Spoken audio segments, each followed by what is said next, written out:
നമ്മളിങ്ങനെ വളരെ വേഗമായിട്ട് പറയുമ്പോഴേ ഇത് കേൾക്കുമ്പോൾ എനിക്ക് തോന്നും ഇത് വെറുതെ നമുക്ക് ആരെ എന്ത് വേണേലും പറയാലോ, നമ്മൾ വെറുതെ ഒരു കഥ ഉണ്ടാക്കി പറയുന്നതല്ലേ എന്ന് തോന്നാം.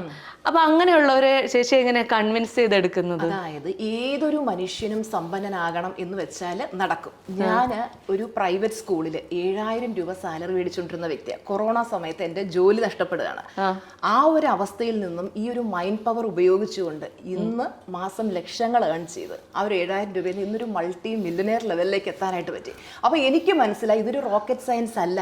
ഏതൊരു വ്യക്തി വിചാരിച്ചാലും അവർക്ക് സാമ്പത്തിക സ്വാതന്ത്ര്യത്തിലേക്ക് എത്താൻ പറ്റും. അപ്പോൾ അതാണ് ഞാൻ സ്റ്റുഡൻസിന് പഠിപ്പിച്ചു കൊടുക്കുന്നത്. തീർച്ചയായിട്ടും ആർക്കും എത്ര കടബാധ്യതയിലാണ്, സാമ്പത്തിക ബുദ്ധിമുട്ടിലാണെങ്കിലും അവർക്ക് ആ ഒരു സാമ്പത്തിക സ്വാതന്ത്ര്യത്തിലേക്ക് എത്തി നിങ്ങൾ ആഗ്രഹിക്കുന്ന പോലെ മില്യനറോ ബില്യനറോ എല്ലാം എത്താൻ പറ്റും. പലരും വിചാരിക്കുന്ന ഭാഗ്യം കൊണ്ടാണ് ചിലർ രക്ഷപ്പെടുന്നത്. ഇന്നിപ്പോ ഞാനത് ആയി കാണിച്ചിട്ട് പ്രത്യേകിച്ചും സ്ത്രീകളെ ഞാൻ ഇൻസ്പയർ ചെയ്യാനായിട്ട് ശ്രമിക്കുകയാണ്.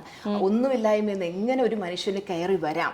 അപ്പൊ നമ്മൾ വെറുതെ ലെക്ചർ അടിക്കുമ്പോൾ പലരും വിചാരിക്കുമോ ഇവര് ചുമ്മാ ലെക്ചർ അടിക്കുന്നു, കുറെ പുസ്തകത്തിൽ അറിവ് പറയുന്നു എന്ന് നിങ്ങൾ ചെയ്ത് കാണിച്ച.